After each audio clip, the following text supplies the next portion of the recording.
to like a club or whatever with his friends and stuff. And so normally I would get the mail. That day I did not get the mail. And he got the mail, and when he got the mail, he obviously opened it up. And when he opened it up, it straight out said like a whole statement of the 3,000 that they gave me. When he went into the room, he was just like, "Oh, where's the money?" And I was like, "What money? Like, what are you talking about?" He shows me the paperwork that obviously showed like that they gave me the 3,000, blah blah, and he ended up basically beating the fuck out of me. He ended up asking me for the card. I gave him the card. He shoved the card up my motherfucking mouth. And all this, you guys, is in the news, okay? This story right here is actually in the news. So this is why it's like, he ended up shoving the card in my mouth, beat me up, then had placed the kids in the living room. He ended up having me take everything out of the house that I basically bought with that money. And he basically was like, "What the fuck? I could have used that money to go on vacation. Like, why the fuck are you spending that money? Like, we could have gone." And I was just kind of like, the fact that he got upset that I used it on the kids rather than on a vacation for us, like, to me, it was mind-blowing. And so then that happened, and it got to the point that he ended up putting the kids in the room. He told the kids to go to sleep, and he was like, basically like, go and change. And I was like, thinking that we're still gonna go out, right? But at the same time, I was like, I put some jeans and a shirt. And he goes, no. He's like, go and put the dress that you were gonna wear. So I was like, okay, I guess we're still going. So within that, he didn't get ready. So I was just so confused. He ends up going, oh my God, this is triggering me, you guys. I'm getting triggered. Sorry, you guys.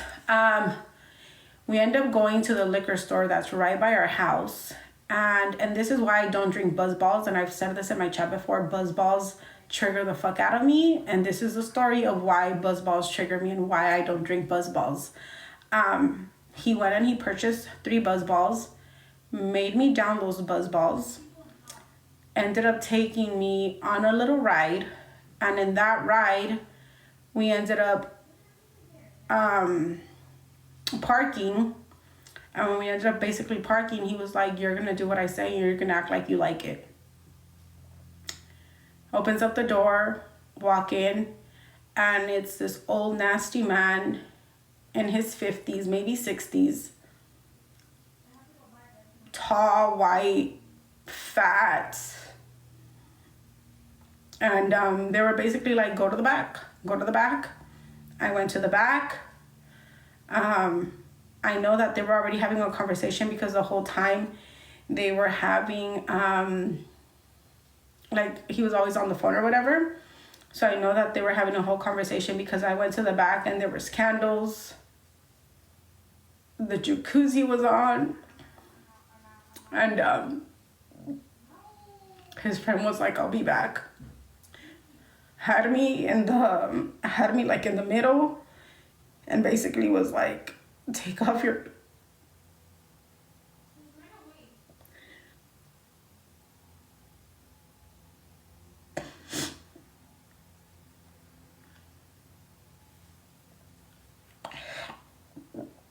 And obviously shit happened.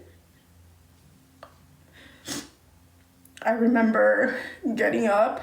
I remember pissing on myself. Like, my body just reacted. I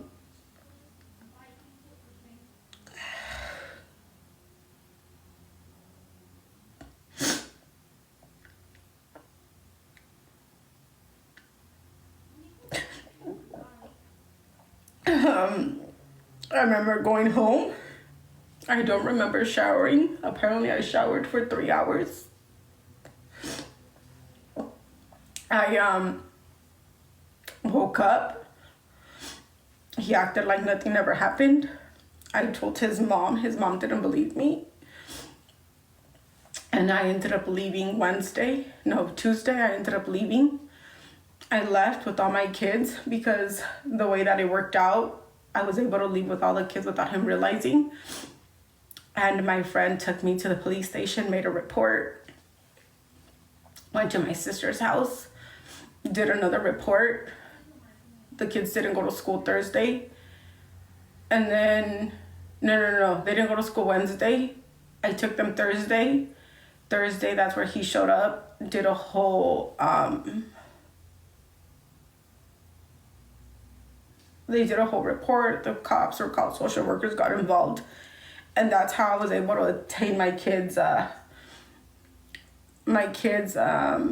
custody.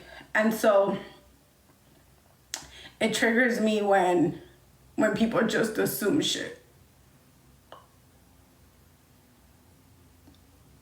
It triggers me because people don't know what you go through behind closed doors.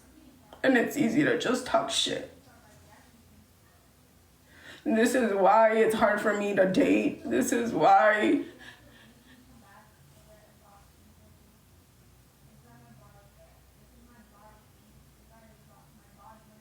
I don't really go out, because I don't really trust people.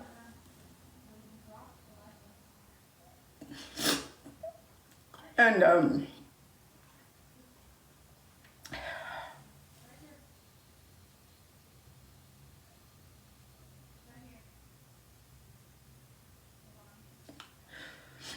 I feel like it sucks how, as women, we fall in love with these men, hoping that they take care of us and protect us, and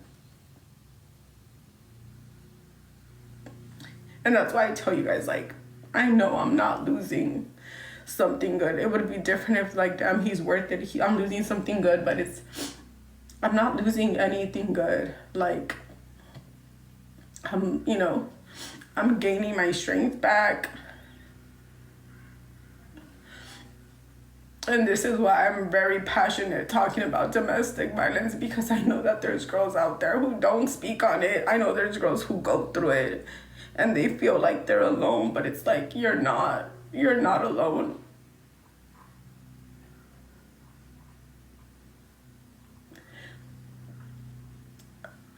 And it's like, I talk about my story because I want girls to see, like, there is a light at the end of the tunnel. And if I could do it, like, you girls could do it.